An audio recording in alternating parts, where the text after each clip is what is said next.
In this quick guide, I will show you how to set Google Chrome your default browser. Just open up Google Chrome on your laptop or PC and go to these three dots on the right top of your screen, and then we want to navigate to settings. Now in the settings menu, go to the left bar and click on default browser. Go ahead and click on make default. You will directly get to settings to make Google Chrome your default browser. Just click on set default.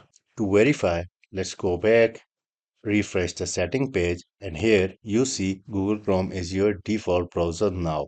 Another simple method is if you copy this URL from the video description and paste it in your browser, you will be directly on the settings of Google Chrome default browser. So that's it about today's quick video. I hope you liked the video. Thanks for watching. I will see you in the next one.